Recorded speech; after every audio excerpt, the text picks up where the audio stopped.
Quelle chance encore de se trouver ensemble. J'ai mis des talons. Merci d'être venus. Je vous invite à prendre place, ceux qui n'ont pas encore trouvé.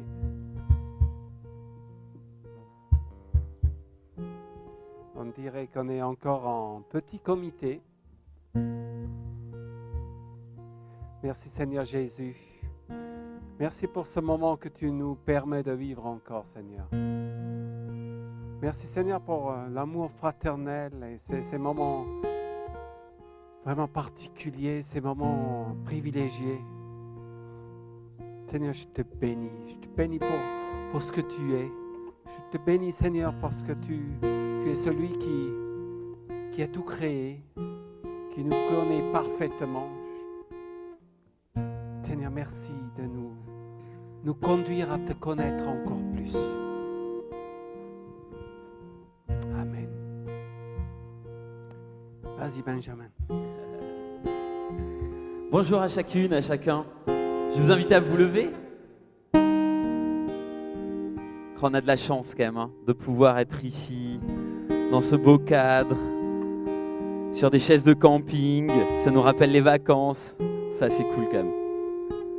Et je voudrais juste qu'on commence un petit peu et qu'on puisse... ce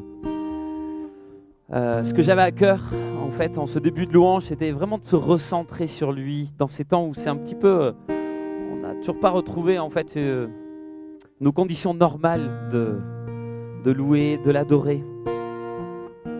Et je voudrais simplement qu'on puisse prendre ce premier chant qui dit « Je reviens au cœur de la louange ». Tout est centré sur toi, Jésus. Oui, je renonce à tous mes faux semblants pour tout centrer sur toi, Jésus. Et moi, le premier, c'est difficile dans ces temps, avec tout ce que l'on vit, c'est un peu en pointillé, on ne peut pas reprendre une activité normale. Et je trouve ça bien qu'on puisse vraiment se mettre un focus sur ça là, ce soir. Enfin, je prends l'habitude d'ailleurs, ça veut dire ce soir plutôt que ce matin. Et donc, vraiment, je vous invite à juste fermer vos yeux. On va prendre ce chant et je voudrais qu'on le chante vraiment comme une prière. Et la prière, c'est pas juste le fait de fermer les yeux et de chanter ou de dire quelque chose, mais vraiment qu'on puisse se concentrer et réaliser ce que l'on va dire, ce que l'on va chanter. Vraiment, je vous invite à prendre ce premier chant vraiment comme une prière. Ok ? Mais vous pouvez le lire aussi sur vos portables si jamais vous avez les paroles qui vous ont été envoyés d'ailleurs aujourd'hui. Donc n'hésitez pas, que ça ne soit pas un frein pour vous. Regardez vos portables avec les paroles, il n'y a aucun souci. Et qu'on puisse réaliser ces paroles en tout cas. Ok ?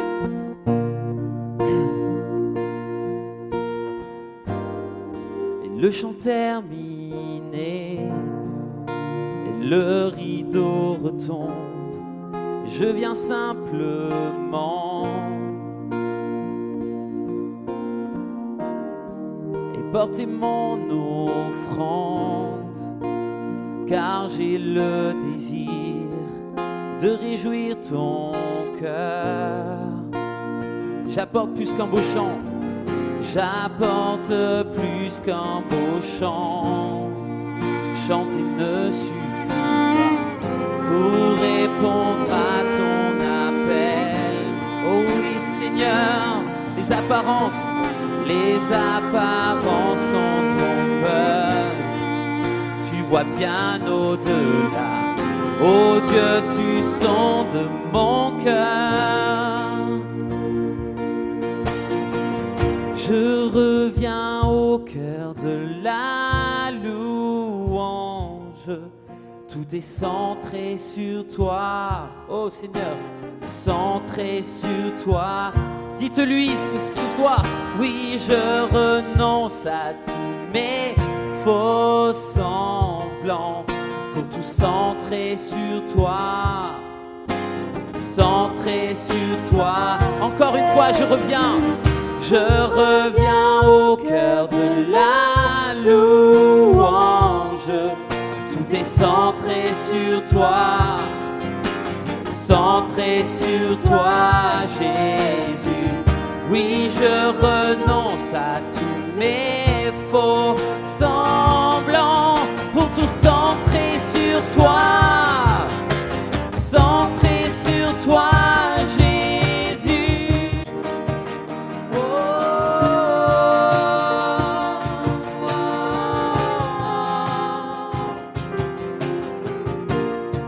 Roi d'éternité, Roi d'éternité, qui peut exprimer ce dont tu es dit. Bien que faible et pauvre, bien que faible et pauvre, je te donne tout, prends toute ma vie. J'apporte plus qu'un beau chant, j'apporte plus qu'un beau chant. Chanter ne suffit pas pour répondre à ton appel. Au-delà du chant, Seigneur, on veut t'apporter nos cœurs. Les apparences sont trompeuses, tu vois bien au-delà.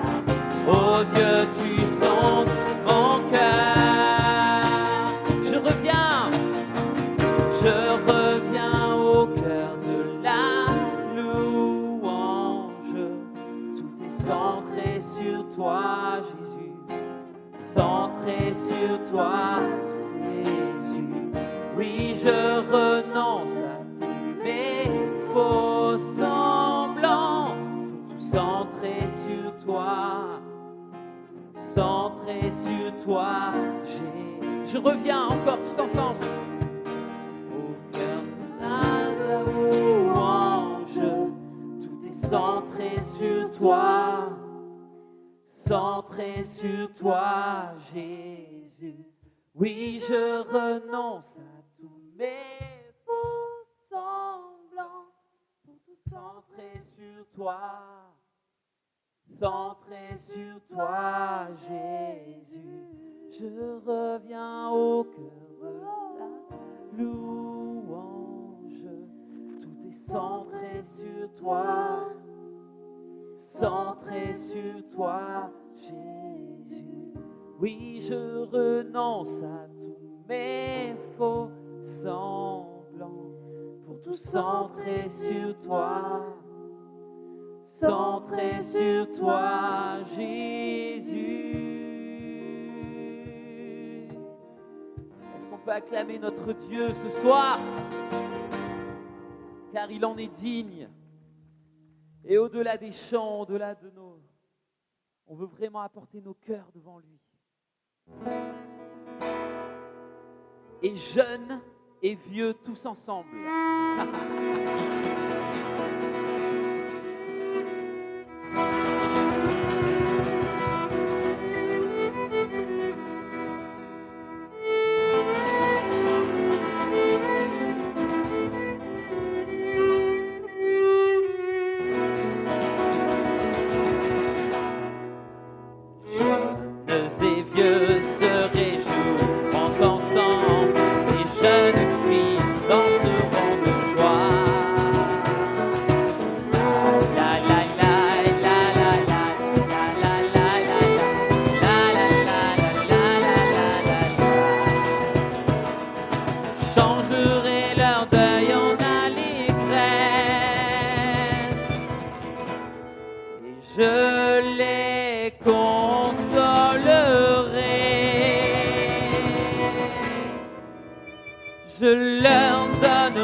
Je leur donnerai la joie au lieu du chagrin.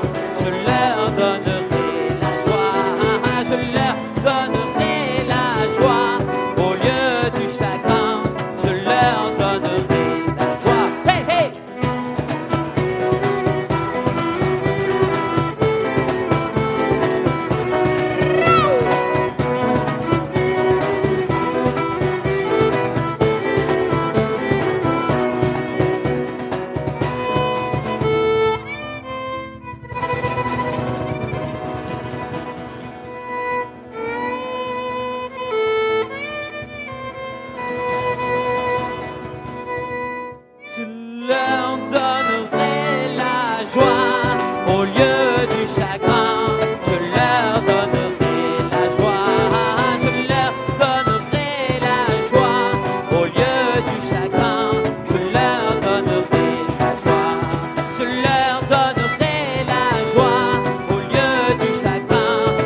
On a besoin de joie en ce moment. Je ne sais pas ce que vous en pensez, mais on a besoin de proclamer la joie de l'Éternel, que la joie de l'Éternel soit notre force et qu'elle puisse nous accompagner chaque jour, alors qu'il y a plein de choses qui se passent, c'est morose, à peine on allume les infos, c'est difficile, il y a encore des choses qui...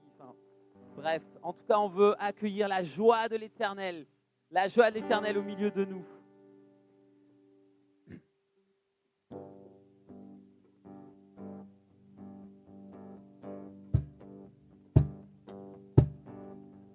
Chant s'élève, les yeux se tournent vers toi, se tournent vers toi. L'espoir renaît, les cœurs soupirent après toi, oui après toi. En te voyant, nous retrouvons la force de vivre. Quand nous sommes en ta présence, nos craintes fuient. Oui, elles s'enfuient. Hosanna, Hosanna, Hosanna. Tu es le roi, le sauveur. À toi la gloire et l'honneur. Hosanna, Hosanna, Hosanna. Nous t'accueillons parmi nous. Le bienvenu, ô Jésus. Sans le son des cœurs qui reviennent à toi. Oui, on revient à toi, Seigneur, ce soir. Viens à toi. Dans ton royaume, les vies brisées sont restaurées. Sont restaurées. En te voyant, nous retrouvons la force de vivre. Quand nous sommes en ta présence, nos craintes fuient, elles s'enfuient. Hosanna, Hosanna. Tu es le roi, le sauveur. À toi la gloire et l'honneur. Hosanna, Hosanna. Nous t'accueillons parmi nous. Sois le bienvenu, ô Jésus. Nous t'accueillons parmi nous. Sois le bienvenu, ô Jésus. Nous t'accueillons parmi nous. Sois le bienvenu, ô Jésus. Disons-lui, nous t'accueillons parmi nous. Sois le bienvenu, ô Jésus. Encore. Nous t'accueillons parmi nous. Sois le bienvenu, ô Jésus. Encore. Nous t'accueillons parmi nous. Sois le bienvenu, ô Jésus. Nous t'accueillons. Nous t'accueillons parmi nous. Sois le bienvenu, ô Jésus. Nous t'accueillons parmi nous. Sois le bienvenu, ô Jésus. Nous t'accueillons parmi nous. Sois le bienvenu, ô Jésus. Nous t'accueillons parmi nous. Sois le bienvenu, ô Jésus. Nous t'accueillons parmi nous. Sois le bienvenu, ô Jésus. Oh oui, sois le bienvenu, Jésus. Sois le bienvenu. Sois le bienvenu, nous t'accueillons. Vois nos cœurs qui te cherchent, qui veulent élever ton nom, car tu es digne. Oh Jésus, nous t'accueillons, sois le bienvenu. Prends ta place. place, le roi. Prends la place qui te revient au milieu des louanges de ton peuple, Seigneur. Adorons-le ce soir. Adorons-le. Élevons-le pour qui il est. Élevons-le pour qui il est. Jésus.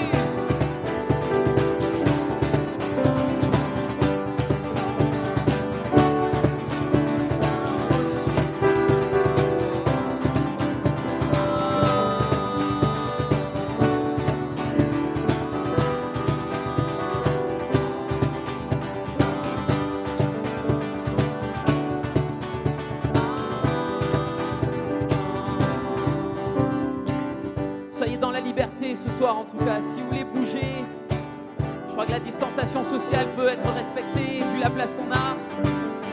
Soyez dans la liberté en tout cas, mais répandez-vous devant lui. Il y a quelque chose ce soir.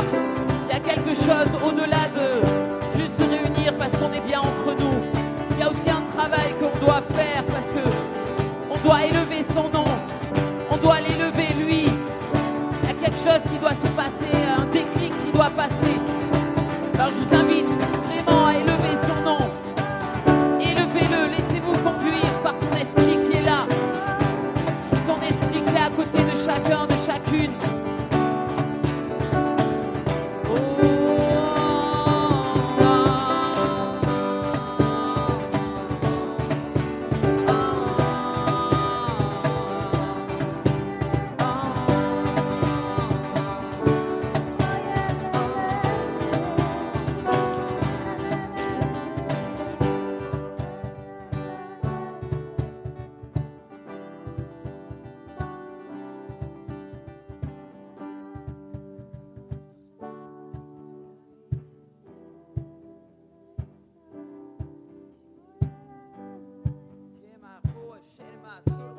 J'invite à parler en langue ce soir. Parlez en langue, élevez vos voix. Oh, Shema Ko et Kelmi Orte Kelma. Yesama Chekasore. Yorwe Kelmi, élevez vos voix. Kelma Herbo Sharmi Sorborte. Mini Show, Kelmi Yao, Kelma Yo. Show Kema Yose, Kelmi Yo Woke. Saturons ce lieu de louange. Kelmi Yo.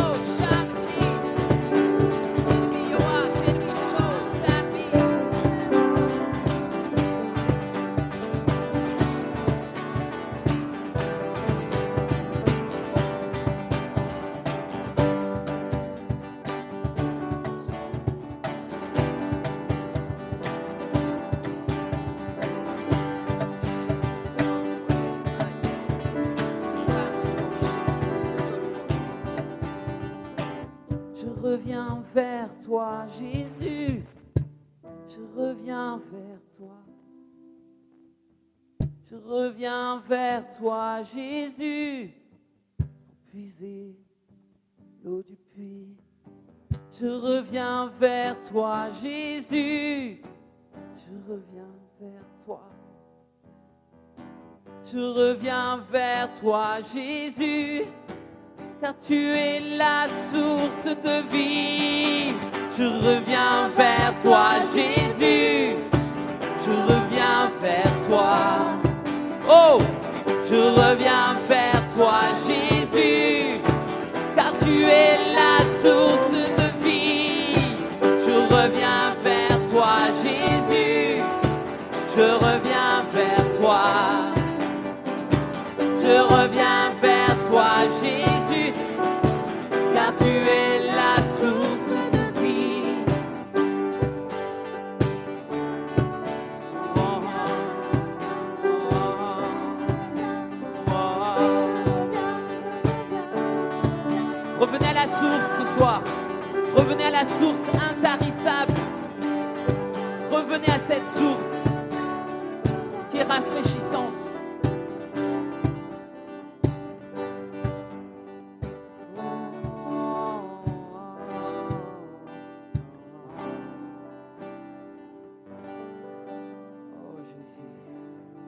Sois élevé, mon Dieu. Alléluia, combien tu es grand, combien tu tu es rempli de vie. Oh Jésus, on veut t'élever.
Laissez-vous emporter. Rendez vos pensées captives à son obéissance et laissez-vous juste porter. Lâchez ce qui peut vous retenir. Lâchez tout fardeau, lâchez toute chose qui peut vous ramener ici à des choses très terrestres. Oui, il y en a, mais mettez-les dans un coin de votre tête. Un instant. Et laissez-vous emporter. Allez vers lui. Élevez-le. Au-delà même des mots que vous pouvez dire, sois élevé. Votre cœur peut le chanter même sans que votre bouche ne le chante.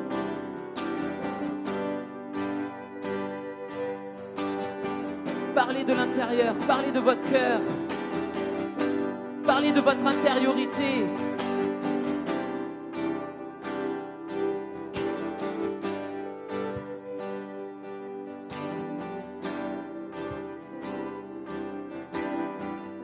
Car il est dit,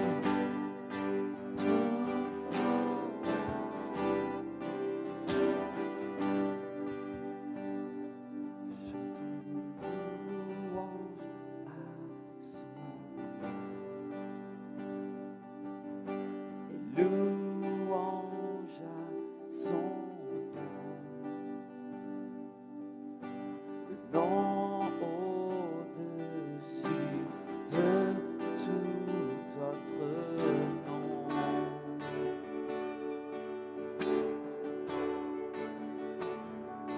Chantons louange à son nom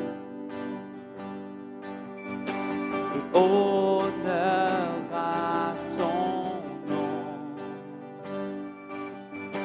le nom bien plus grand que tout autre nom. Disons-lui ce soir, sois élevé, sois élevé. Oui, levez-lui des mains. Élevé plus haut, sois élevé, élevé plus haut. Oh, vois nos cœurs, Seigneur, ce soir. Sois élevé,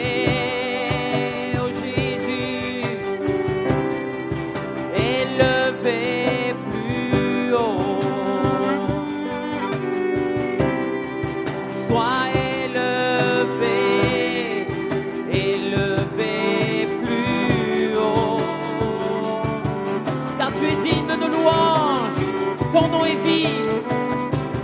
Ton nom est vie.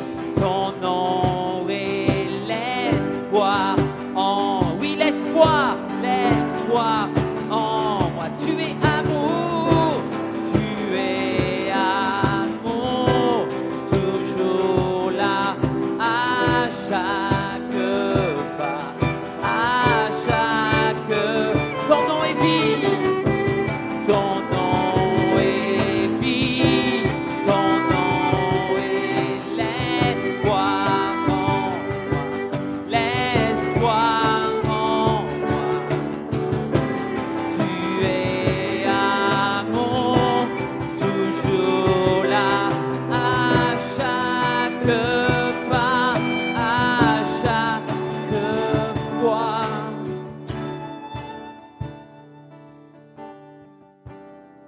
Sois élevé, Sois élevé, élevé plus haut. sois élevé,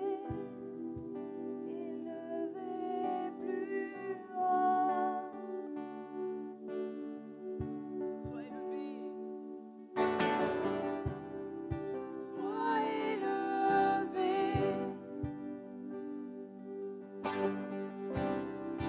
élevé plus haut. Sois élevé, élevé plus haut. sois élevé, sois élevé, Jésus, élevé plus haut, sois élevé, élevé plus haut. Ton nom est vie. Ton nom est vie, ton nom est l'espoir en moi, l'espoir en moi. Tu es amour, toujours là, à chaque pas, à chaque fois. Ton nom est vie, ton nom est l'espoir en moi, l'espoir en moi. Tu es amour, toujours là, à chaque pas, à chaque fois.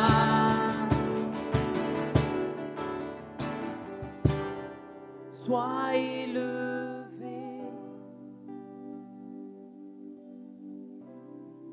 élevé plus haut dans ma vie, dans mon cœur. Sois élevé, élevé plus haut que toute circonstance qui peuvent m'éloigner de toi. Sois élevé, Jésus, élevé plus haut. Sois élevé, élevé plus haut.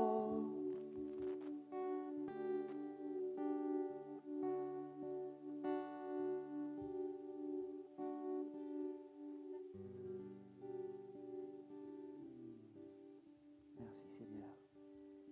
Est-ce que certains sont dans la liberté d'élever leur voix pour apporter une louange? Est-ce qu'il y a des courageux, courageuses?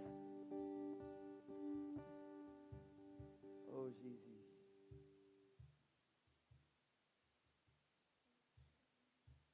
Oh Seigneur.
vous avez remarqué, pour la première fois, en tout cas pendant le culte, il y avait encore des bannières qui se sont levées. Vraiment, merci à Marie-Lo, à Jacques, même les enfants, à Eliana et Tessa, qui ont levé les bannières en l'honneur du Seigneur, en l'honneur de Jésus, notre Sauveur. Vraiment, j'aimerais que, on n'a pas des bannières pour tout le monde, mais si vous pouvez lever vos mains en honneur à celui qui a tout donné, en honneur à celui qui a payé à ma place, Seigneur Jésus, à la place de chacun. Béni sois-tu, béni soit ton nom, Seigneur. Merci Seigneur pour la vie. Merci Seigneur pour la vie que tu as donnée en abondance même. Seigneur, notre désir c'est d'élever ton nom. Notre désir c'est d'honorer le Dieu Tout-Puissant. Notre désir Seigneur c'est de témoigner de ta bonté. Notre désir c'est de proclamer haut et fort que tu es notre Dieu vivant. Amen. Benjamin me disait que c'était le dernier chant, mais je ne peux pas accepter ça. Reprenez un, s'il vous plaît.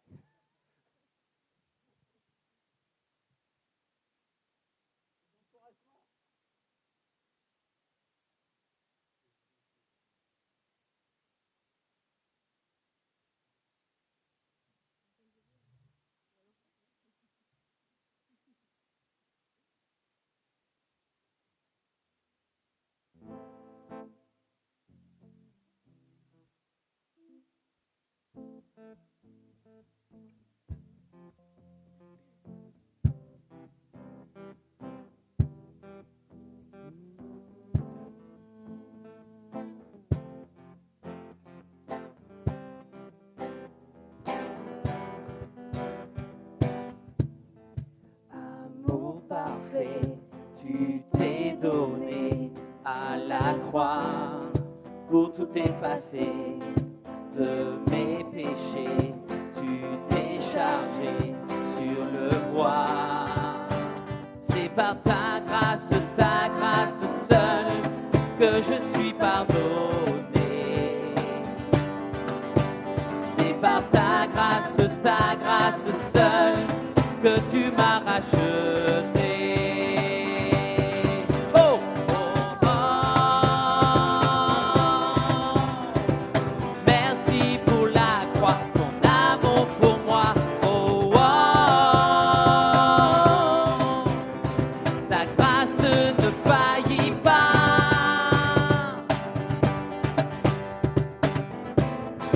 Rien ne pourrait me justifier. Ton pardon est immérité. Tous mes efforts ne suffiraient à me sauver. C'est par ta grâce seule que je suis pardonné. Tous ensemble, c'est par ta grâce seule que tu m'as racheté. Allez! Oh, oh. Merci pour la croix, ton amour pour moi. Oh, oh. Ta grâce ne faillit pas. Oh, oh. Merci pour la croix, ton amour pour moi. Oh, oh. Ta grâce ne faillit pas. Ta grâce justifie, ta grâce m'affranchit, ta grâce purifie. On peut taper dans les mains si vous voulez. Ta grâce m'a sauvé, ta grâce a pardonné, ta grâce m'a comblé, ta grâce m'a libéré encore. Ta grâce justifie, ta grâce m'affranchit, ta grâce purifie. Ta grâce m'offre la vie. Ta grâce m'a sauvé, ta grâce a pardonné, ta grâce m'a comblé, ta grâce m'a libéré.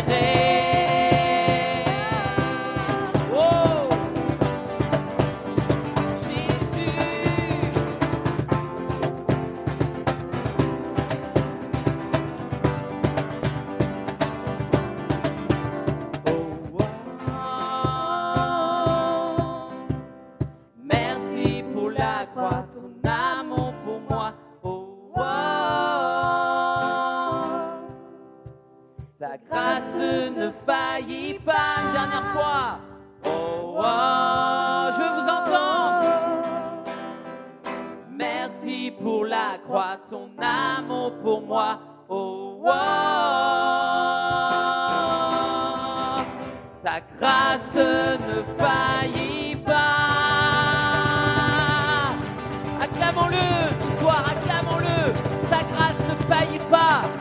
Ta grâce ne faillit pas. Tu es trop bon, Seigneur. Merci. Amen.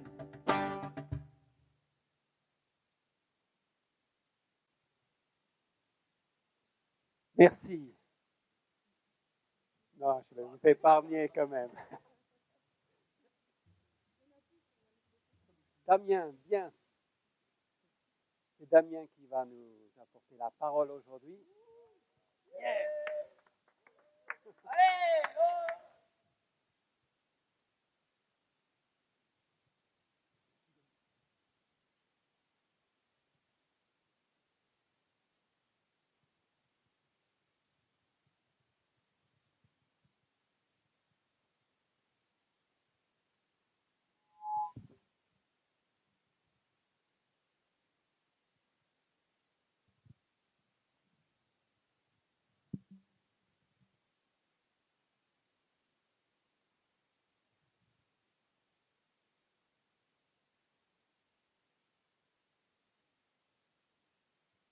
Ok, j'aime bien me faire désirer en fait, c'est pour ça, je prends mon temps. Vous êtes tranquillement installés, je m'installe tranquillement. Ça va, vous allez bien? Et ça fait plaisir, ça fait des mois que j'ai pas prêché à des êtres humains, quoi. Je prêche à des caméras. Je sais pas jusqu'où je peux aller, Flo, c'est bon? Je peux pas aller derrière par contre. Non, je peux pas venir. Donc ceux qui se planquent derrière quelqu'un qui dorment, je pourrais pas voir que vous dormez. Donc à vous de voir. Seigneur, on te bénit pour ce temps, on te bénit pour ta présence. Seigneur, nous accueillons ta parole, nous accueillons ce que tu veux nous dire, et à moi le premier, durant ce temps de partage, durant ce temps où je vais pouvoir partager ton message, ta parole. Seigneur, viens m'aider à mettre les mots qu'il faut, à venir déclarer les choses qu'il faut, Seigneur Jésus. Au-delà même de ce que j'ai pu préparer, au-delà même de ce que j'ai pu comprendre, Seigneur, tu sais, les besoins des uns et des autres, ceux qui sont ici, et je te prie aussi pour tous ceux et toutes celles qui vont voir en rediffusion ce message. Seigneur, tu dépasses de loin réellement ce qui se passe de manière physique, que ce soit dans le temps. C'est toi qui peux toucher les cœurs, et je le sais, et je te fais confiance. À toi d'agir comme tu le veux. Je m'offre à toi, Jésus. Amen. Bon, super. Moi, j'ai envie de te poser une question aujourd'hui, c'est comment va ton feuillage? Eh, vieille branche, comment ça va? Lui m'éclaire. Vous savez que toute cette année, en tout cas pour ceux qui ont l'habitude et qui nous suivaient depuis l'année scolaire de septembre, on avait mis un thème en place qui était écoute et déclare. Et notre cœur était vraiment de mettre le focus sur entendre la voix de Dieu, sur déclarer ce que Dieu dit au-delà même des circonstances. Et toute cette année scolaire, on a vraiment travaillé, on a fait des choses, vraiment des bons, de géants aussi dans la dynamique de la louange, de l'adoration. On a vraiment entendu des messages particuliers et je ne sais pas si vous vous souvenez, mais Elvire Dieny est venue aussi nous servir avec plusieurs messages. Il y a eu un message de fondement particulier où Elvire a prêché avec le psaume chapitre 1. Vous vous souvenez de cela ou pas? Pour ceux qui n'étaient pas là, vous inquiétez pas, vous allez pouvoir prendre le wagon en route, c'est pas un souci.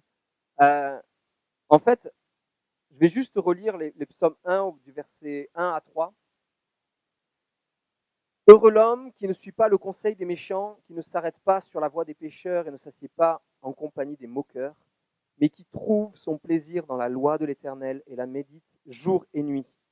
Il ressemble à un arbre planté près d'un cours d'eau. Il donne son fruit en sa saison et son feuillage ne se flétrit pas. Tout ce qu'il fait, il réussit.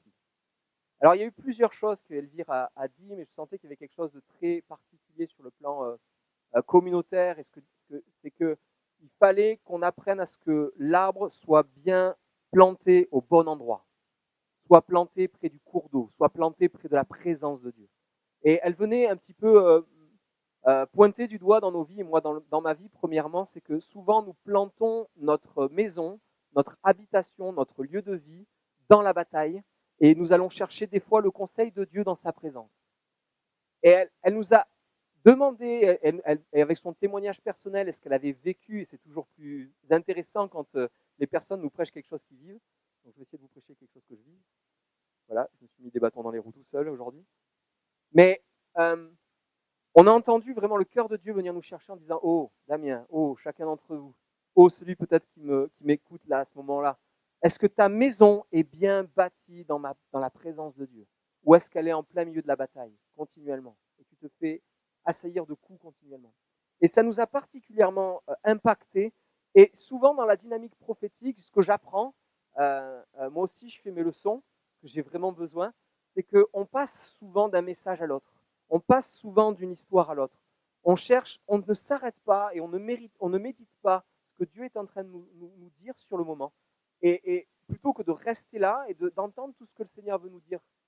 Et j'ai vraiment à cœur de vous rappeler ce message-là. Je sais que Martin l'avait fait lorsqu'il avait prêché ce message sur vraiment le fait de venir dans cette tour forte que nous propose la présence de Dieu. Et il nous a rappelé ce temps où il y avait ce psaume 1 qui avait été prêché.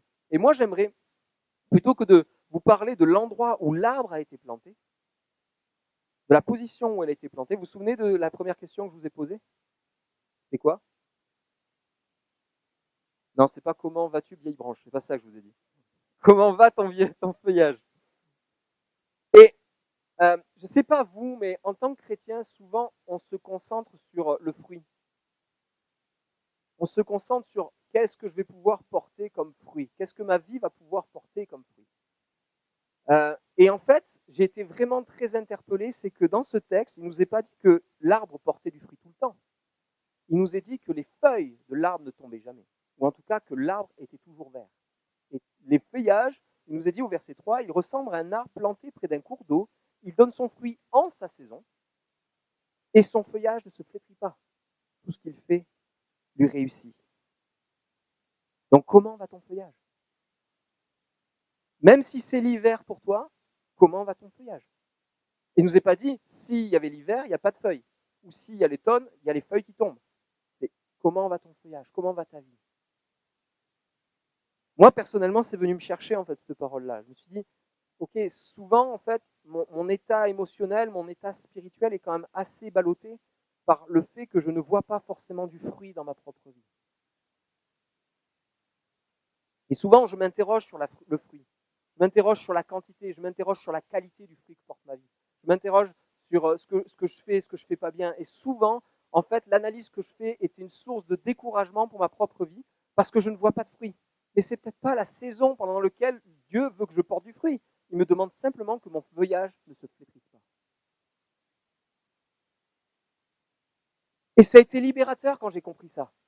Ça a été libérateur de comprendre que Dieu ne me demande pas de porter du fruit. C'est lui qui produit le fruit au travers de ma vie dans la saison qu'il a choisie. Mais il me demande de garder mon cœur attaché à lui afin que mon feuillage ne se flétrisse pas. Il demande, selon ce que dit le psaume 1, que la loi de l'Éternel, le fait que je la médite jour et nuit, le fait que je m'attache à sa parole, fasse de moi quelqu'un de stable.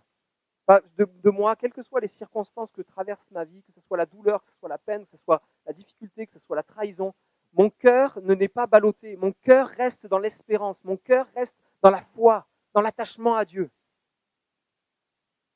Vous avez le droit de dire Amen. J'ai prêché à une caméra pendant 3 mois, s'il vous plaît, faites-moi grâce.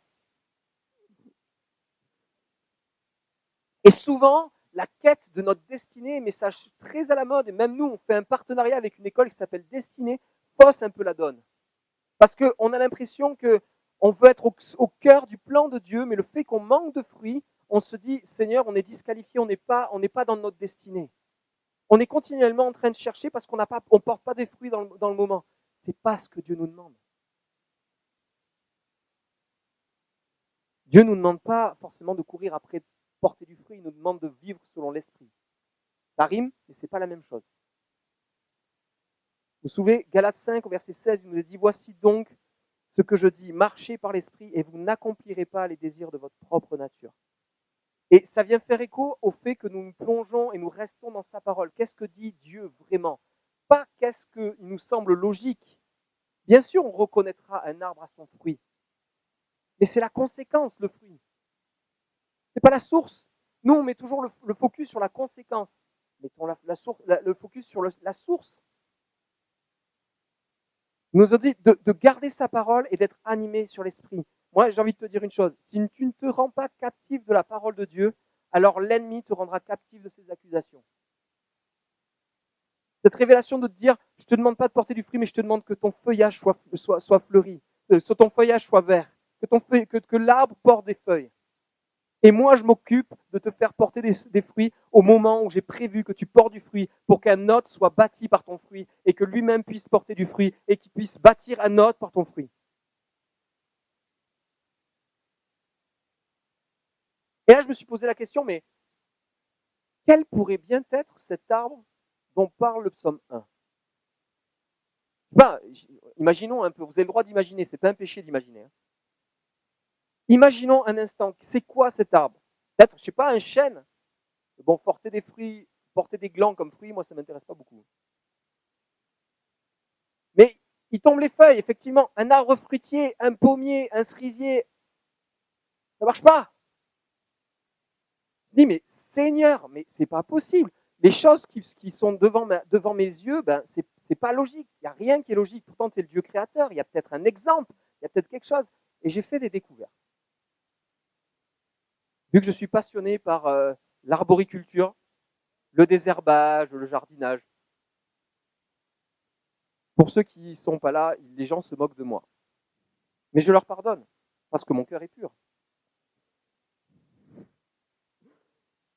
J'aimerais vous lire un petit texte que j'ai trouvé, qui m'a parlé. Alors, un arbre qui ne perd pas ses feuilles, en tout cas, dont le feuillage est tout le temps vert, c'est ce qu'on appelle un arbre persistant. Je l'ai appris, hein, je ne le savais pas. Un arbre persistant perd et renouvelle quotidiennement son feuillage. Les espèces sont assez rares, justifiant ainsi leur coût assez élevé, mais également leur valeur. Aigle ou boulet ? Pardon, non, c'est pas ce message-là. Je fais référence au message de la semaine dernière. Les feuilles sont généralement assez épaisses et plus coriaces, notamment par rapport à celles d'un arbre caduc, donc un arbre qui perd ses feuilles en automne. Un arbre persistant pousse lentement et ne présente pas beaucoup de floraison. En effet, les fleurs d'une plante de feuillage persistant sont généralement blanches et petites. Certaines variétés persistantes donnent également des fruits. Il existe plus d'une 50aine d'arbres qui ne perdent pas leurs feuilles. Moi, ça m'a parlé. Ce ne sont pas des arbres qui sont, aux yeux humains, qui font truc de fou, super beau, super grand, super majestueux, super élevé. Moi, il y a plusieurs points qui m'ont parlé, c'est que déjà, chaque jour, il perd et il renouvelle ses feuilles. C'est que quotidiennement, un homme ou une femme dont le feuillage ne se flétrit pas, c'est un homme continuellement qui va chercher la parole, qui va se laisser régénérer par sa parole. Qui va chercher à abandonner ce qu'il a abandonné pour aujourd'hui et à acquérir ce qu'il a besoin pour aujourd'hui. Il nous est parlé de cette diversité d'arbres. Il y a 50aine d'arbres. Ça ne veut pas dire qu'il n'y a pas un seul arbre. Il y en a une 50aine. Même si c'est rare, on a tous droit, en fait, avec l'identité que Dieu nous a fait, à être cet arbre. Ce n'est pas réservé à 3-4 personnes. Tiens, allez, les 5 ministères d'Éphésiens 4, ça nous va bien. C'est eux qui sont censés ne pas avoir de feuilles et qui tombent. Du moins, dont leur feuillage soit tout le temps vert. Ça ne marche pas pour ma vie. Et j'ai besoin d'apprendre cela. Et je cherche ça. Et il nous est dit que il pousse lentement. Et en fait, il n'est pas spectaculaire. Il a une toute petite floraison. Mais ses feuilles sont plus épaisses et plus coriaces.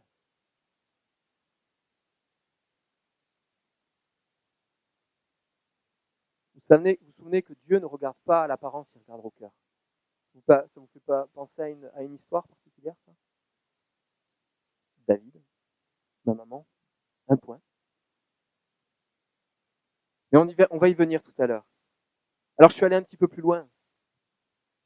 Je suis venu chercher, et je tremble parce que j'ai Roberto dans mon dos, mais je suis venu chercher en hébreu, parce qu'en général je vais chercher en grec. Mais je vais pas me risquer sur la prononciation, donc vous irez regarder. Ah, je suis désolé. Ah, ça va, je suis pardonné avant même d'avoir péché. Et je suis venu chercher en fait la signification du mot arbre dans le psaume 1. En fait, Le mot arbre, il veut bien dire arbre, mais en fait, il veut dire bois de construction, bois de chauffage. En fait, l'arbre n'est pas là pour lui-même, il est là pour être un outil de construction pour l'autre, pour s'offrir. C'est le même arbre, c'est le même mot que l'on a dès Genèse 1, en fait, dans cet arbre de la connaissance du bien et du mal.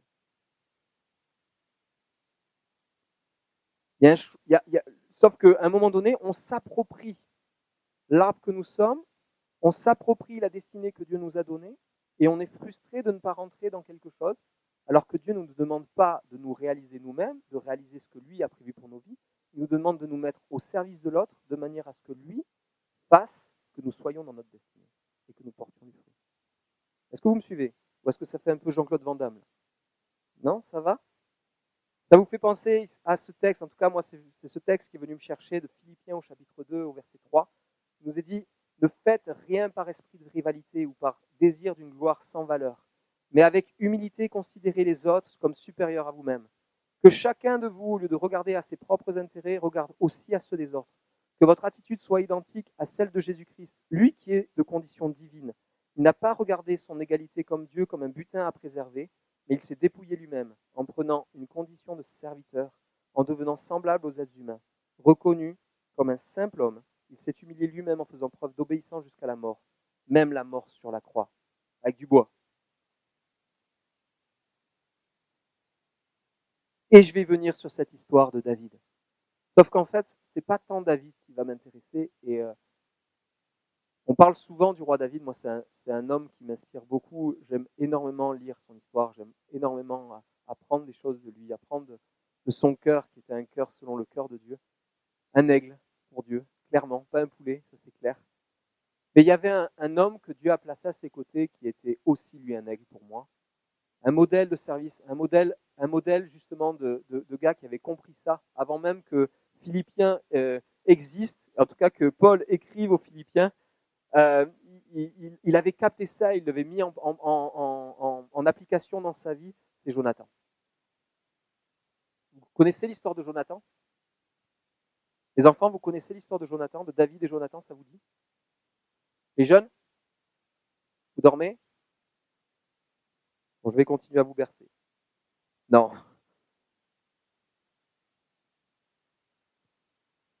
Jonathan était le fils de Saül, premier roi d'Israël. C'était un vaillant guerrier, parce qu'en fait, si vous avez envie de lire un peu son histoire, on ne va pas venir sur cette histoire-là, mais si vous lisez 1 Samuel au chapitre 14, vous allez lire la fabuleuse stratégie qu'a Jonathan pour aller détruire un camp de 20 Philistins. Une stratégie absolument loufoque. Avec son porteur d'armes, ils sont deux. Mais en fait, Samuel va avoir gain de cause parce qu'il s'est tourné vers Dieu et Dieu, en gros, leur livre les Philistins entre ses mains. Et il a vraiment un cœur pur, il cherche vraiment à plaire à Dieu et il y va et il a la victoire. Mais plus tard, on voit que Jonathan, il voit arriver David petit à petit sur le devant de la scène. Vous vous souvenez de cette histoire, et David garde les troupeaux de son père, et puis Samuel vient le chercher, alors qu'il pense que ça va être le fils aîné d'Isaïe.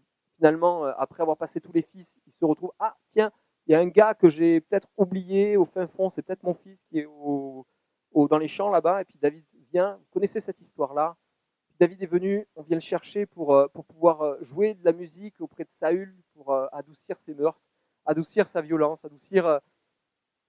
Et puis petit à petit, il se retrouve confronté à ce qu'un Philistin se lève et, vous vous souvenez de Goliath, contre Dieu et insulte Dieu. Et ça, David, ça fait qu'un tour et il dit, il y va.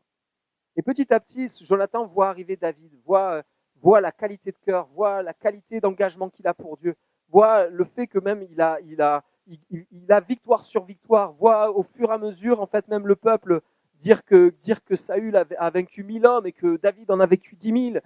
Et il voit tout ça. Et pour ça, on voit au chapitre 18, du livre de 1 Samuel, il nous est dit, alors que David finissait de parler à Saül, Jonathan s'attacha à lui. Jonathan aima David comme lui-même. Ce jour-là, Saül garda David chez lui et ne le laissa pas retourner chez son père. Jonathan fit alliance avec David parce qu'il aimait comme lui-même. Il retira le manteau qu'il portait pour le donner à David et il lui donna ses vêtements, y compris son épée, son arc et sa ceinture. David partait en campagne et il réussissait partout où l'envoyait Saül. Celui-ci le mit à la tête des hommes de guerre et il plaisait à tout le peuple, même aux serviteurs de Saül. Jonathan, il fait un choix particulier, c'est que déjà il lui donne son manteau. Pour nous, ça ne veut rien dire, sauf si on a froid. Mais pour l'époque, en fait, il est en train de lui donner son signe royal. Il y avait 2 personnes qui portaient ce manteau-là, c'est le roi et son fils. Et il lui offre ça. Ensuite, Jonathan, il donne à David, il va lui donner ses vêtements, il va lui donner sa tunique. En gros, il lui dit, et je vous passe toute l'étude, mais en gros, il lui dit, je te donne même ma faiblesse, je te donne même, pas de souci, je me rends vulnérable devant toi. Je t'offre ça. Et pareil, il va lui offrir ses armes, ses forces. Il va lui offrir cette épée que seul aussi un roi ou un fils de roi portait en bataille. Et il lui dit, je te donne pas seulement ma force, mais je t'expose ma faiblesse. En fait, vous allez me dire, ça c'est chouette, c'est bien, l'alliance avec lui. Mais en fait, Jonathan aurait pu très bien dire à David, je vois ce que tu fais, c'est top, tu as plein de qualités, tu as un cœur pour Dieu, c'est génial. Vas-y, tu fonces, c'est top, tu as des victoires sur victoires et tout, mais tu te souviens, c'est moi quand même qui suis le fils du roi, c'est moi qui vais aller sur le trône. Je te propose qu'on fasse alliance et que tu sois un de mes hommes, que tu sois à la tête de mes troupes. À terme, t'inquiète pas, je te réserverai une place de choix, je te réserverai le meilleur. Non, Jonathan ne fait pas cette alliance-là. Il ne vient pas lui dire, moi j'ai reçu un mandat royal, un sang royal, j'ai été établi, Saül a été établi, choisi comme roi, je vais être roi. Je t'offre pas une place. Il lui dit, je t'offre ma place. Je te donne mon titre. Je te donne mes forces. Je te donne tout ce que je pense être devant Dieu. Je te le donne, je te l'offre.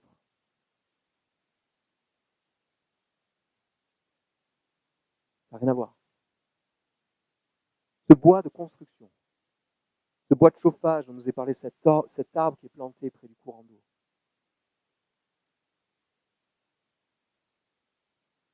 Et ça va continuer. Ça va continuer. Vous savez, il a une telle humilité, Jonathan, une telle humilité, un tel cœur pour Dieu. En fait, la vraie humilité, c'est pas de se sentir sans force.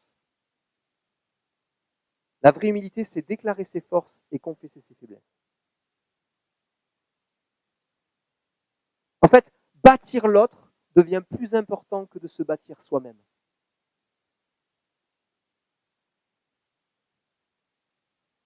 Est-ce que tu connais tes forces? À un moment donné, il faut que ça arrive.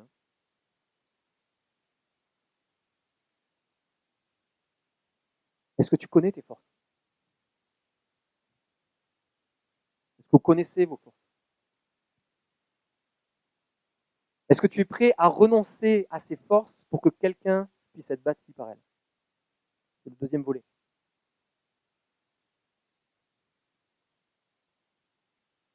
Ouais, mais non, moi j'ai pas de force. Sincèrement, vous avez rien compris si vous dites ça aujourd'hui avec ce message-là.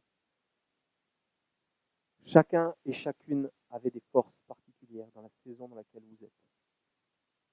Le diable va toujours vous mentir sur qui vous êtes, va toujours vous rapetir, va toujours vous rappeler votre passé, votre pas assez capable de ci, pas assez capable de ça, parce que vous allez continuellement avoir le regard posé sur les fruits de votre vie aujourd'hui.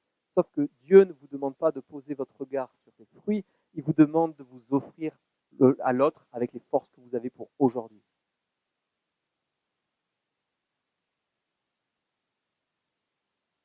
Comme ce gamin au milieu de la foule qui offre des petits pains et son poisson. Vous vous souvenez? Il n'a pas grand-chose, il a l'impression qu'il n'a aucune force, qu'est-ce qu'il fait? Bon, à mon avis, il se fait piquer par les disciples. Tu as des forces. Tu as des forces. Si tu ne les connais pas, si tu ne sais pas, reviens à Dieu comme nous l'avons chanté. Reviens à lui. Arrête de te laisser enfermer parce que le diable dit sur ta vie. Reviens à lui. Viens chercher tes forces. Viens déclarer. Sois un vrai humble. Pas un faux humble. Pas celui qui se cache derrière les bagages. à te dire non mais moi je veux rien, non je laisse les pasteurs et ceux qui ont une position de leadership. Vous avez tous et toutes une position de leadership. Tous et toutes. Parce qu'en fait le leadership selon le monde, ça n'a rien à voir avec le leadership selon la Bible. Le leadership selon le monde, c'est ta capacité à servir. Jésus lui-même, c'est comme on l'a lu dans Philippiens 2, Jésus lui-même s'est débattu de son manteau de royauté pour se rendre serviteur. C'est le même mandat. Tu veux être un leader, sois un serviteur. La Bible nous en parle. Je ne peux pas revenir là-dessus. Si vous voulez en savoir plus, venez à Destinée, à l'école Destinée. Mais c'est vraiment ça. C'est qu'à un moment donné, celui qui est le plus grand dans le royaume, c'est celui qui sert.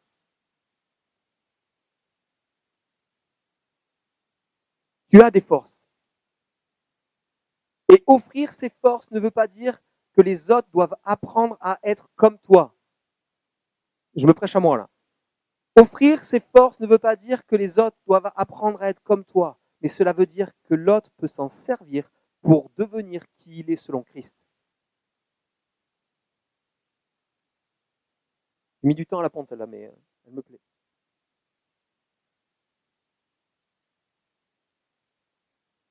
Et là, Jonathan a offert tout ça. Lui a offert ses forces, lui a offert son manteau, lui a offert sa ceinture, lui a offert ses vêtements, lui a offert son épée. David, il aurait pu dire, non, c'est trop. Non, je ne peux pas accepter. Non, j'en veux pas. Le Seigneur va me bâtir. Combien de fois je me suis senti frustré de vouloir offrir mes forces à quelqu'un qui n'en veut pas? Parce que c'est pas tout d'avoir des forces, c'est pas tout de pouvoir déclarer j'ai ces forces-là, j'ai cette faiblesse-là, de savoir d'être lucide sur là où on en est, dans la saison dans laquelle on est. Mais à un moment donné, il faut savoir à qui on offre nos forces. Jonathan, il savait à qui il offrait ses forces. Il ne l'a pas offert à n'importe qui. Il n'a pas dit à son porteur d'armes, alors que son porteur d'armes lui avait montré fidélité, loyauté en allant se battre contre 20 Philistins. Tiens, je te file mon manteau, je te file mon épée. Non, il a vu dans l'esprit qui était David. Il a dit, mes forces, ce sont les tiennes. Et il est possible, tous autant que vous êtes, que je n'ai pas à vous donner en direct, en tête à tête, les forces que Dieu m'a données. Mais je veux voir et je veux discerner que Dieu doit placer sur ma route des hommes qui vont être bâtis par les forces que Dieu m'a données, qui vont accepter ma faiblesse, qui vont accepter ma vulnérabilité. J'ai orthophoniste juste après. Soyons vrais, allons-y, déclare qui tu es, déclare tes forces. Ce n'est pas de l'orgueil, bien au contraire. Mais choisis à qui tu vas donner tes forces. Souvent, on s'efforce à vouloir donner à quelqu'un qui, en fait, ne veut pas changer. Et nous, le voyant qui ne change pas parce qu'il ne veut pas tes forces, on se remet nous-mêmes en question en disant « je ne suis pas dans le plan de Dieu, je ne suis pas où il faut, Dieu ne veut pas que je fasse ça ». Mais rien du tout, c'est juste qu'il ne veut pas de toi à ce moment-là, il a le droit de choisir. On n'est pas là pour s'imposer, on n'est pas là pour se faire mousser, on n'est pas là pour être vu, on est là pour que l'autre soit bâti. Et le fait que quelqu'un n'accepte pas nos forces pour le moment, c'est son choix, peu importe. Mais choisis à qui tu vas t'offrir. Mais tu dois t'offrir. Ne sois pas derrière ton truc en disant « ouais, mais moi, il n'y a personne qui veut de mes forces. » Non, il n'y a personne qui veut de mes forces. Et peut-être que là, tu te sens trop brisé, trop meurtri, que tu ne vois pas les forces parce que toi-même, tu n'acceptes pas la force des autres pour te relever de manière à ce que ton feuillage soit vert et que toi-même, tu puisses donner tes forces pour bâtir quelqu'un.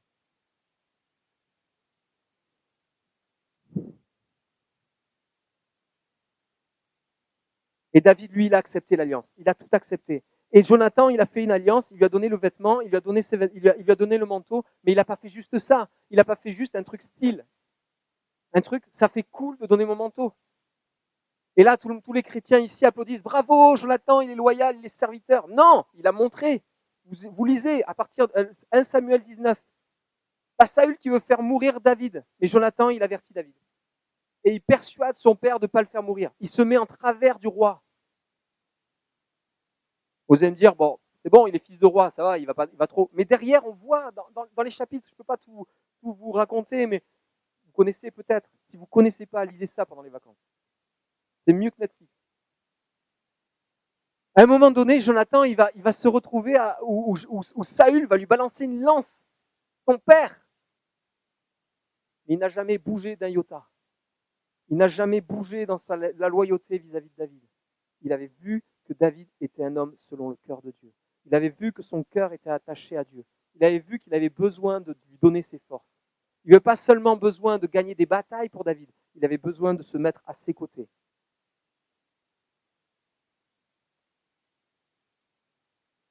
Il a fait des actes. Il n'a pas juste connu la bonne pensée biblique de comment on fait les choses. J'ai regardé une vidéo, peut-être que vous êtes tombé dessus, ça m'a fait marrer, mais c'est tellement vrai. Il y a le pasteur Francis Chan qui a fait une vidéo, il a fait une vidéo sur comment ne pas faire des disciples. Pas comment faire des disciples, mais comment ne pas faire des disciples. Et en fait, vous avez tous joué au jeu Jacadi quand vous étiez gamin? On a tous joué à Jacadi. Si je vous dis Jacadi touche la tête. Voilà, il y en a qui ont compris les règles. Donc il y en a qui ont perdu. Mais souvent, Jésus dit pardonne. Ah, je sais, c'est bien de pardonner, c'est super de pardonner. Mais en fait, jamais on pardonne. C'est comme si je dis à mon fils, Dany, range ta chambre. Et Dany, il revient vers moi, il fait, j'ai bien entendu que tu m'as demandé de ranger ta chambre, de ranger ma chambre. Et s'il range pas sa chambre, ça change rien. J'ai bien étudié en grec et en hébreu ce que voulait dire ranger sa chambre. Mais on s'en fout, range ta chambre. Et combien de chrétiens font comme ça? Moi, je peux prêcher mes tripes aujourd'hui. Je peux vous dire tout ce qu'il faut. Je peux vous montrer par A plus B ou tous les prédicateurs qui sont là. Si à un moment donné, un chrétien ne met pas en pratique ce que Dieu dit, eh bien, continuons à être brisés. Et continuons à voir notre pays brisé.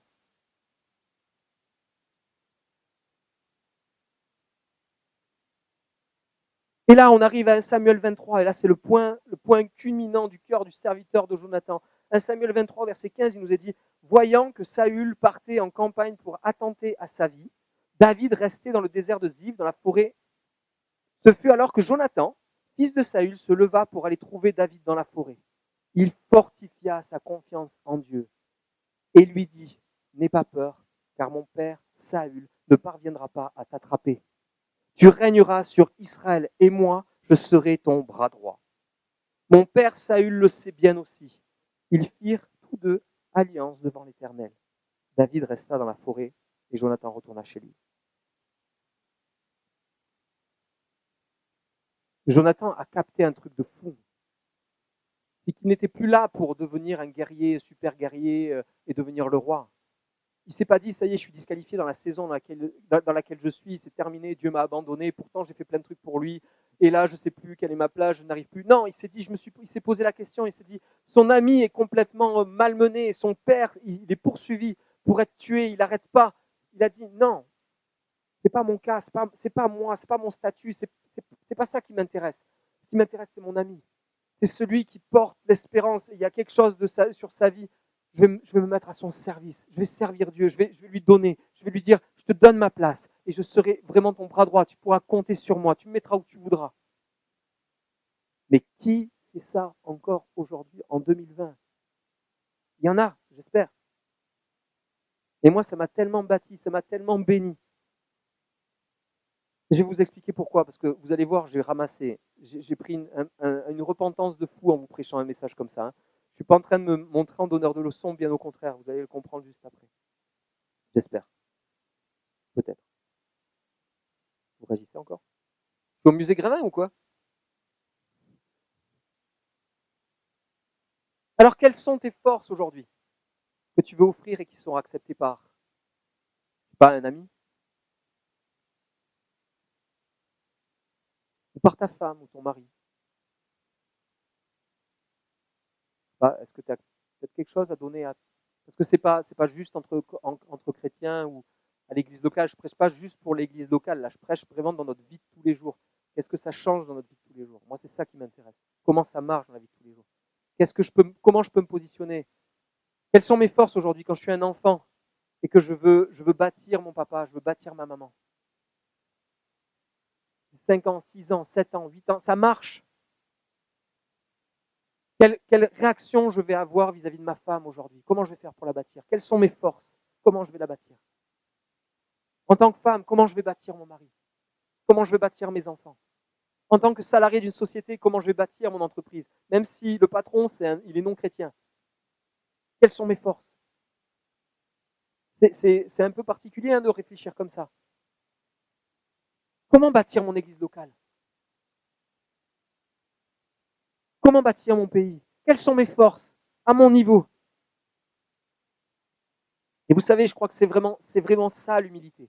C'est de savoir mettre au profit nos forces en nous exposant.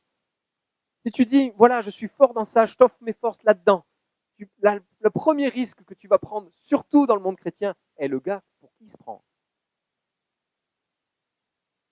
Pour qui il se prend? Le gars, il arrive, il me dit, voilà, je suis fort en ça. Ouais, t'es bien orgueilleux. Allez, rentre chez toi.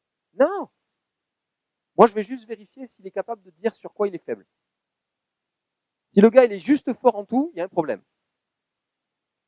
Mais si le gars, il te dit, voilà mes forces, voilà ce que Dieu m'a donné, je vous mets au service, vous acceptez pas, peu importe, moi en tout cas, je me mets à votre service, je porte pas de titre, c'est pas grave, je m'en fous, ce que je veux, c'est juste donner ce que je veux, et voilà, dans ce domaine-là, je suis pas terrible, mais si tu peux me servir, si tu peux ne pas m'exposer, en tout cas, c'est cool. Mais des hommes, des femmes, c'est ça qu'on a besoin dans cette saison-là, les amis. C'est passionnant de vivre comme ça. Et je vais vous expliquer pourquoi. C'est une saison d'humilité, mais c'est une saison de repentance. Tout le temps où on était dans le Covid, dans le confinement, vous avez entendu 2 Chroniques 7-14 en boucle.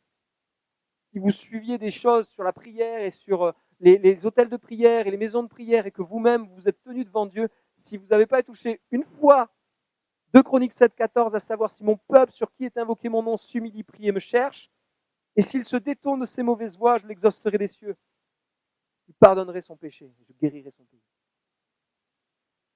Vous avez entendu déjà ce texte durant cette période-là? Plusieurs fois, on le sent arriver. On entend depuis des mois, on entend depuis des années qu'il y a une réforme à venir dans l'Église. Il y a une réforme particulière. Il y a un temps de reset. Tout ça, ce sont des choses qu'on a entendues sur le plan prophétique. Dieu a parlé.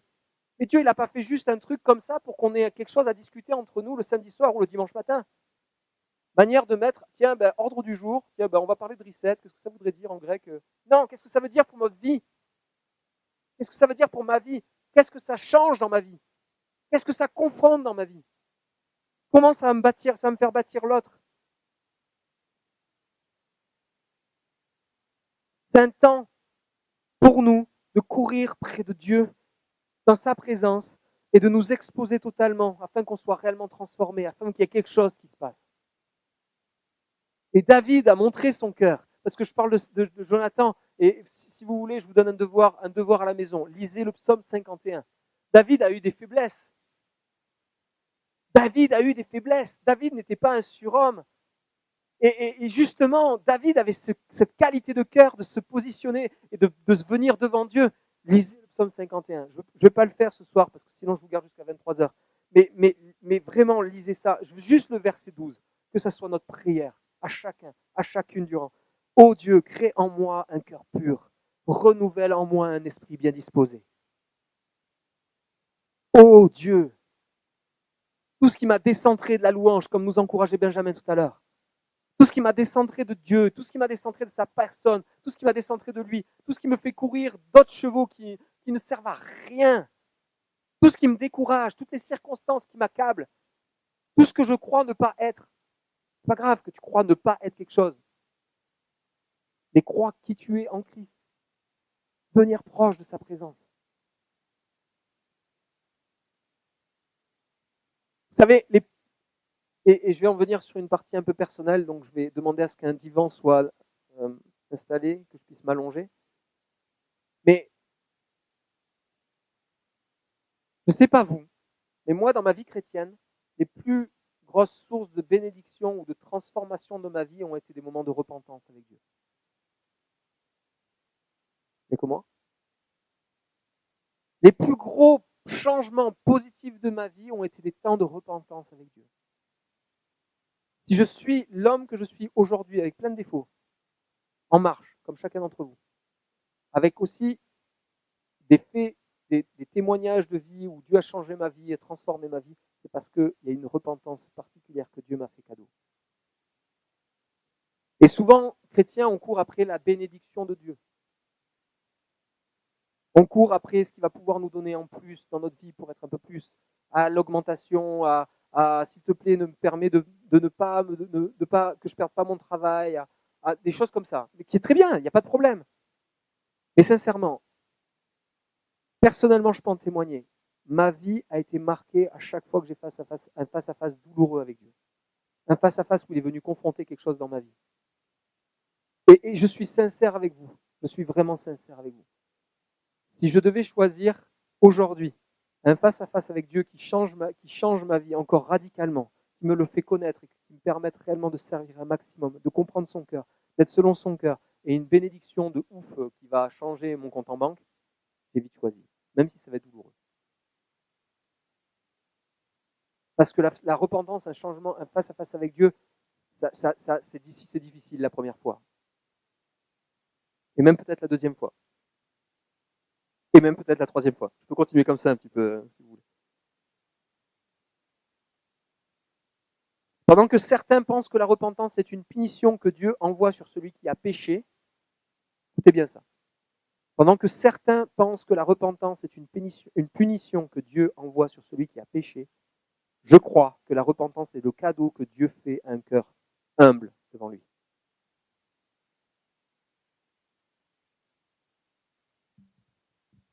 Vous savez, depuis 2 ans, chaque mois de janvier, on a une semaine de jeûne et prière communautaire. On a décidé de mettre en place une semaine de jeûne communautaire. À chaque fois, c'est des temps très forts. Et on a vécu où Dieu nous a parlé, on nous a dit des choses sur le plan communautaire, c'est top. Je sais pas, peut-être que vous avez reçu aussi des choses personnelles.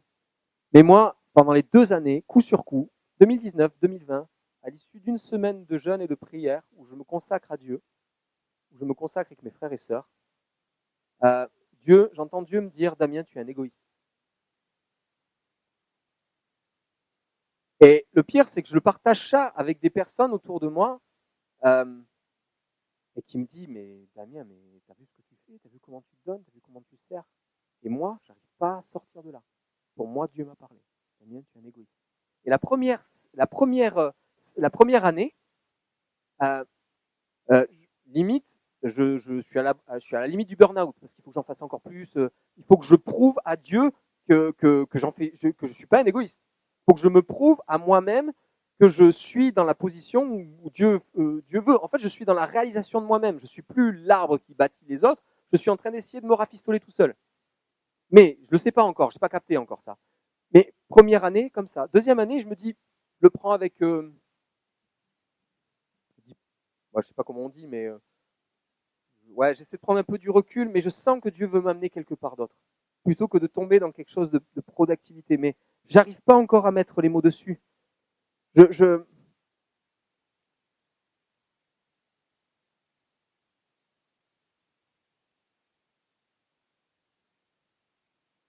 en fait, Dieu veut pas forcément me faire comprendre dès le début que je suis juste un égoïste, un gars qui pense qu'à moi en mode premier degré. En fait, il est en train d'essayer de me montrer que je suis en train de vivre sous une pression de devenir quelqu'un qui ne me demande pas d'être.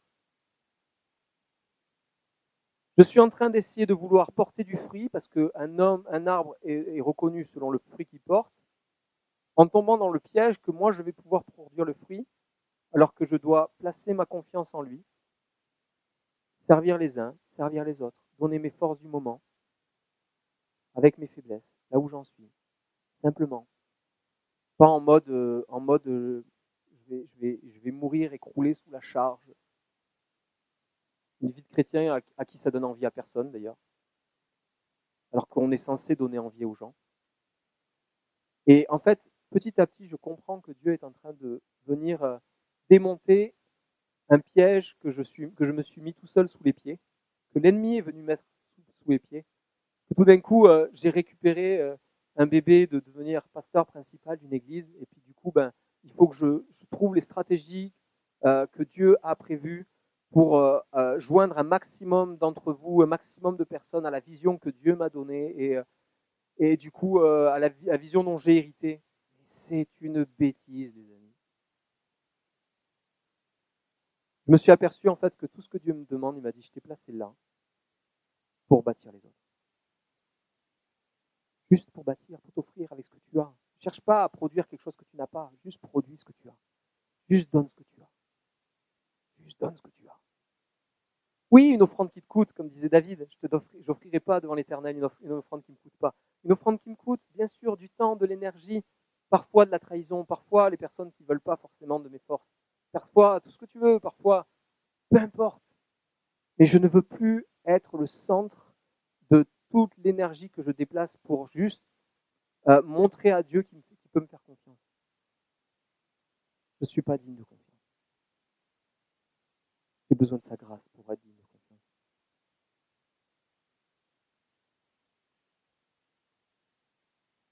Je n'ai plus à produire, je m'offre simplement.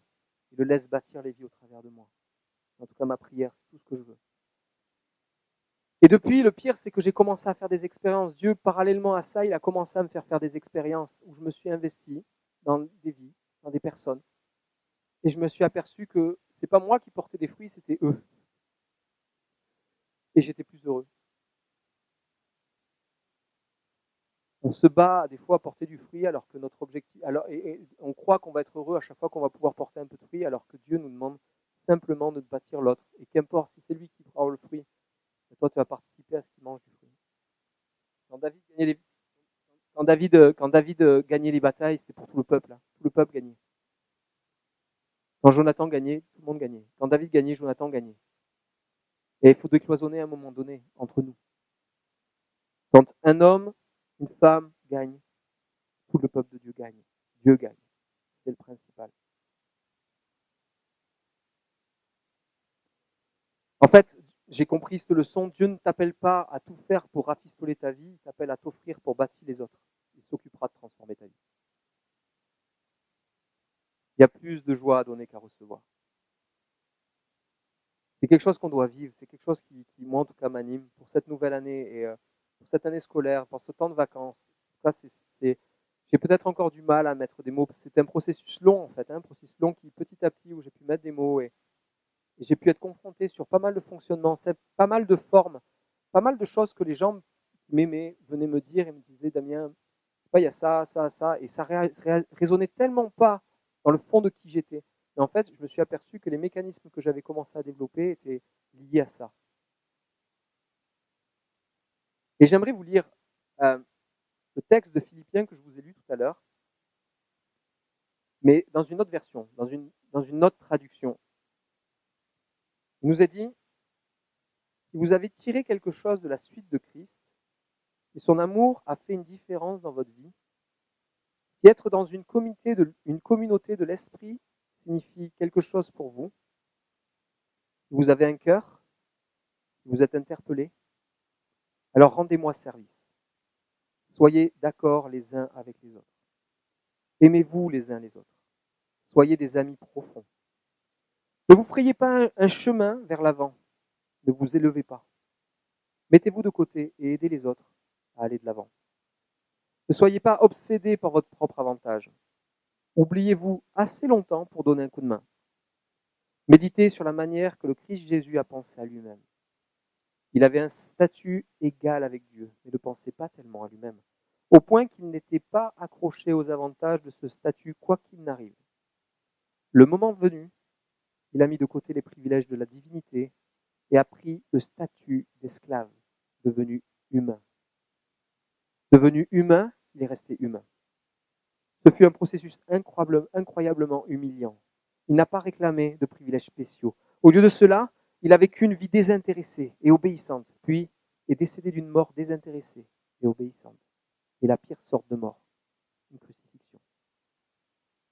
En raison de cette obéissance, Dieu l'a élevé et l'a honoré bien au-delà de qui que ce soit ou de quoi que ce soit, afin que tous les êtres créés dans le ciel et sur la terre, même ceux qui sont morts et enterrés il y a longtemps, se prosternent devant Jésus-Christ et crient en louange qu'il est le Maître de tous, en l'honneur glorieux de Dieu, en l'honneur glorieux de Dieu le Père.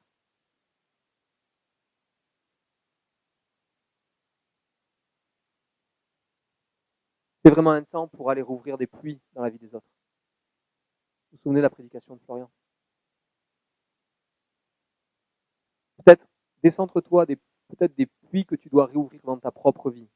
Centre-toi sur comment, avec tes forces, tu peux aller réouvrir des puits dans la vie de ton frère, de ta sœur, de ton collègue, de ta famille. C'est un temps c'est un temps pour ceux qui en ont besoin d'être une tour forte.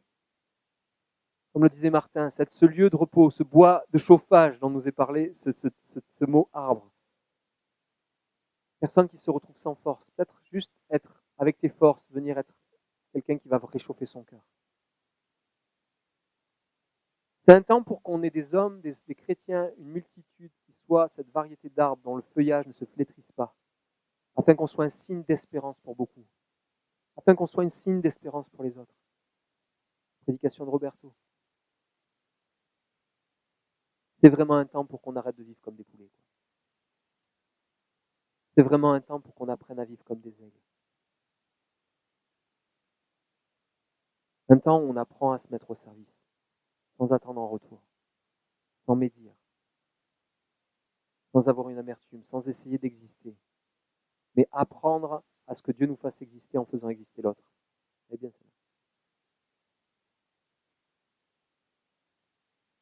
c'est une période de congé, les amis. Je dis ça, mais moi, c'est toujours un moment marquant. Je vais partir en congé mi-août. Je sais qu'il y a toujours quelque chose que Dieu me permet de vivre dans un repos, dans le temps où... Et vraiment, je vous encourage à prier là-dessus, à méditer là-dessus. Comment Dieu veut vous placer sur l'année scolaire? Est-ce que vous allez reprendre votre routine? Là, on est en mode protocole sanitaire, on n'a pas beaucoup de certitude, on ne sait pas comment ça va se passer.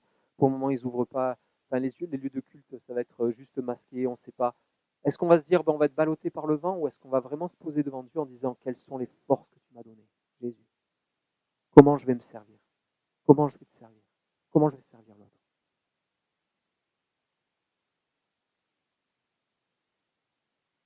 Personnellement, et je le partageais dans la vidéo, la petite vidéo que je disais mercredi, c'est qu'on veut renouveler notre alliance. Jonathan a plusieurs fois, il a fait ce renouvellement d'alliance avec David. Moi-même, je refais cette alliance avec vous, avec chacun. Et je pense que c'est bon qu'on le fasse les uns avec les autres. De dire, bah, écoute, les forces que j'ai, je te les donne. Oui, j'ai mes faiblesses. S'il te plaît, ne m'expose pas. Mais en tout cas, toutes les forces que je te donne, toutes les forces que j'ai, je te les donne, c'est pour toi. Et je veux faire ce choix. Je veux vraiment te faire ce choix. Et je veux te permettre en tout cas de te poser et de voir dans quelle mesure tu es dans cette dynamique-là ou pas du tout. Le Covid, le confinement, a eu des effets bénéfiques, mais a eu des effets aussi négatifs pour l'Église. Il y a eu un mouvement de solidarité, mais à la fois tout d'un coup, ça a été pire que tout, où tout le monde un petit peu se recroqueville sur lui-même, sur ses besoins, sur tout ça. Moi, j'aimerais vous réouvrir aujourd'hui, nous réouvrir ensemble aujourd'hui. Comment va ton feuillage? Comment va ton feuillage? Et une part de la réponse, en tout cas, dans ce que je voulais vous dire, c'est que si tu veux que ton feuillage ne flétrisse pas, sois ou redeviens ce bois de construction pour les autres. Ce bois de chauffage pour les autres. Accepte d'aller quotidiennement laisser Dieu révéler les choses à abandonner et les nouvelles choses à apprendre. Accepte de ne pas forcément être porteur du fruit sans que cela soit un signe mauvais. Reste planté dans sa présence et tu porteras le fruit en la saison que Dieu a choisie. Tu n'as pas de pression à avoir. Tu n'as pas à être pointé du doigt. Amen. Alors, j'ai partagé ta parole comme j'ai pu. Je te prie réellement que ce soit toi qui fasses les œuvres dans le cœur des vies des personnes qui sont présentes et de ceux qui regardent ce message dans ma propre vie. Moi, je m'ouvre à toi. En tout cas, conviction que j'ai d'être juste un outil de construction, à ne pas chercher à me réaliser, à ne pas chercher à prouver quoi que ce soit. Seigneur, c'est un plaisir, un bonheur de comprendre que j'ai pas de pression à avoir. Tu as pris toute la pression du monde il y a 2000 ans, de me permettre juste d'être à ton service, de t'aimer, de vivre une vie abondante, d'avoir une vie qui puisse être une vie qui donne envie aux uns et aux autres. Ça, c'est ma prière pour chacun de mes frères et sœurs ici. Alors, je veux vraiment les bénir en ton nom. Appelle ta provision, ta ressource particulière pour les saisons qu'ils traversent. Tu connais les circonstances peut-être douloureuses, tu connais les défis, tu connais les luttes. Alors, je te prie maintenant afin que tu puisses répondre. Alors, je sais que souvent, quand Tu réponds à une des situations, tu nous envoies quelqu'un. Alors que nous sommes en train de laisser réveiller en nous, de nous devoir nous mettre au service les uns des autres. Seigneur, si tu dois répondre à un besoin d'une personne ici, envoie quelqu'un. Alors je veux prendre autorité sur l'ennemi qui a cherché à détruire les destinées, à détruire les identités, à venir mentir sur le fait qu'ils ne sont pas assez ci, pas assez ça, qu'il n'y a aucune force dans leur vie, qu'ils sont les ramassis, il n'y a rien, il n'y a aucune valeur. Seigneur, merci de mettre vraiment devant leurs yeux les forces que toi tu leur as données, les dons que tu leur as donnés, afin qu'ils s'en servent pour bâtir les autres. À toi toute la gloire, Jésus. Amen.